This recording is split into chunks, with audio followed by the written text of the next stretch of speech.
I'm going to sleep in Ganymede's bed. That's a good move. That's bad juju right there. This giant warforged rays out from under the ground. I'm sorry. What? It's a robot. That was not where I thought that was going to be. This is interesting. Very bad is my first assessment. Max, you realize this is a dwarven sentinel, meaning this was meant to, like, protect when a dwarven fortress was under attack, and they don't mess around. So these two guys come back with rifles. One of them misfires and it explodes right in their face. And the other one misses because of that. Rory, these two, they pull out rifles and they're going to try to shoot you. They both hit you, Rory. We're going to take 15 damage. Blythe starts running through straight for the giant. You see his, like, hand open up and there's this fiery, like, light coming from within. And it just blasts fire down at her. It does 16 damage to Blythe. She is roasty and toasty. I'm gonna move up here on top of that dead person's body. I'm gonna start by casting Fireball. It takes 33 fire damage. You erupt this giant fireball right in its chest, and it staggers back a bit. I'm going to cast Hunter's Mark on it, and then I'm going to shoot it with a crossbow because I'm not rushing up on this thing. Well, you hit it. So roll for Additional your damage damage. for your heavy crossbow and your 1d6 additional damage. You deal 16 damage to this thing, and it actually kind of falls down to one knee for a second. I'm going to move back. Oh, there we go. Okay. All right, so I'm going to target that guy. All right. You do know there's a giant robot in this room. Yeah, and do you want to get stabbed in the back by the remaining guards while you're dealing with the giant robot, or do you want to finish off the guards and then focus on the giant robot? Carry on. 16, 22. So you shoot him twice, and it penetrates both times. This is the guy that gun exploded. He's already taken a lightning bolt damage. He is very weak. That 22, 8 damage, 9 damage. You shoot him twice in the chest, and he falls down. And he is... 9-9. I would like to go into this room to my right, as it seems like a safer alternative, and then I would stab this guard who's closest to me. Okay. Before jumping further back into the room. So you reach around the corner, and you try to stab at him. You are hidden, so you get the advantage for that. You hit him, and you stab through the armor, and you get to do your damage. 12 damage. He already took damage from the Spirit Guardians, so he is dead. Andy, you're up. The guards are narrowing down, and it seems to be just a few more guards and this final boy, and then you guys are done. The final boy? The final big boy. Have you seen the big boy? I was like, I haven't seen him yet. Our last is a child we're trying to kill? Okay, great. He's Don't worry big. about it. He is a big boy. I want to take a Big step boy back puts it lightly. so that I can see into this room, and I want to go, oh god. And then I want to step back forward. Oh god, that is a big boy.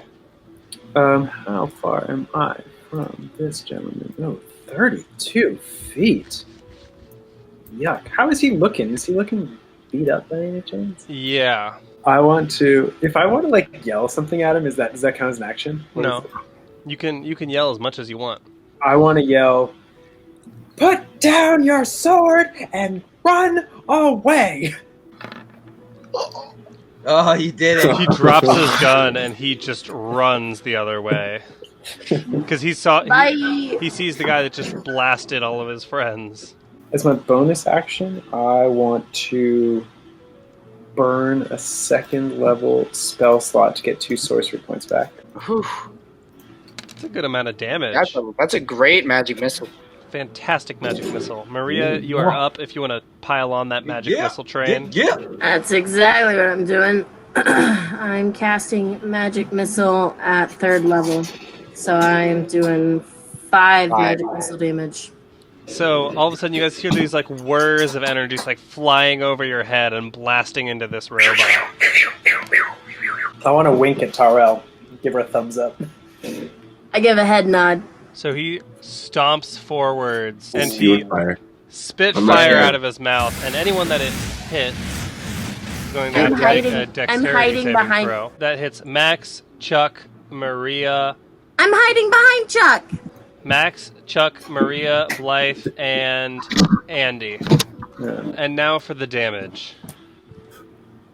I pray for you all. 30! 30? 30. That's a rough one. Yeah, Maria, I'm you would have been glad. roasty and toasty. I would have I'm been a glad dead I'm girl. not in the- I would have been so dead. Soft and squishy would be no more. I'd just be a pile of ash. Max, it is your turn. Cool. So I'm gonna start charging it, and when it enters in here, it must make a Wisdom saving throw. Okay. It takes 16. Okay, it takes 16 damage. Casting inflict wounds. I'm gonna cast it 3rd level, 24 necrotic. So, Chuck, this thing is on its knees and it's looking up, and you see its mouth open and it's going to breathe more fire into all of you guys, so you got to kill it before it does that. Okay. Last time I Go, cast Chuck, my go. last I'm casting Thunderous Smite and my last ability to cast Branding Smite all together. There we go. So, you raise your Minotaur's Bane, and you just crush it through this thing's head. And you see these, like, wires, like, sparking underneath it, and its head is in the floor. Kaput. 9-9. Done got done. Done did it. Yes. And you guys are free to explore the castle and find out what dangers lurk within. Give me some healing. Oh, wait, everyone comes in the middle. Treasure. Everyone comes in the I middle. like these. Actually, no, I actually can't do it. I ran out of spots. Never Can I mind. go? Can I go downstairs? So those actually lead up to a watchtower. What is in these chests? So you approach those cheps. Cheps? Chest. Chests. Chest. Cheps. I found another chips. More chips. Cheps. All my cheps. This is Can you just tell us everything that we would have found and then we can split it? Yeah, I'll to you at the end. I don't know, guys. I think a lot of those things are locked chests. And I don't know if you guys can quite get into those as easily as myself here. You find a carved wooden puzzle box and a silk handkerchief in the first chest. And you find a set of small nesting dolls that seem to have some magical significance. Ooh. I'll touch them later. You find an iron amulet, and it seems to be mechanical. So, Garrick, you instantly snatch it from Truck, so he doesn't Cool. smush it. Elliot, you go up to the guard, and he's like, "Please, just don't hurt me. I saw what you've done to those other guards." Where's Ganemede? Ganemede left to go to war. He left with an army. They're headed to Vantara.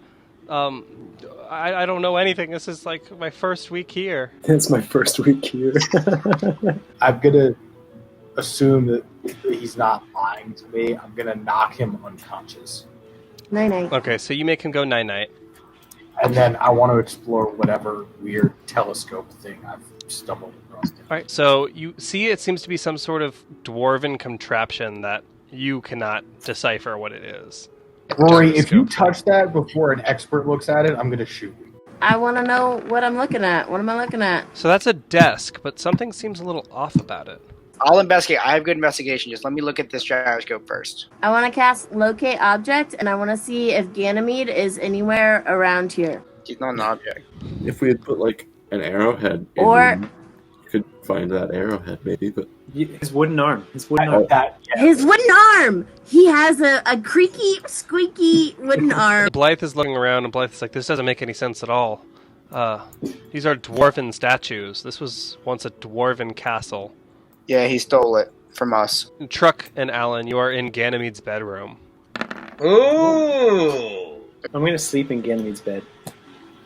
Mm-hmm. that's a good move. That's bad juju right there. In the bedroom, you find lots of like fancy riches. Ooh. Write this down, buddy. You What do find we got? an ebony figurine of a warhorse worth 200 gold pieces, a silver hairpin, which is inlaid with moonstone, which is worth 165 gold pieces, Mm. a pouch containing 7 gold pieces, 36 silver pieces, and 47 copper pieces, a magical brooch. You don't know quite what it does, so you take it to someone that could identify it for you. Maria casts Identify, and it is a brooch of shielding, which increases your armor class by 1.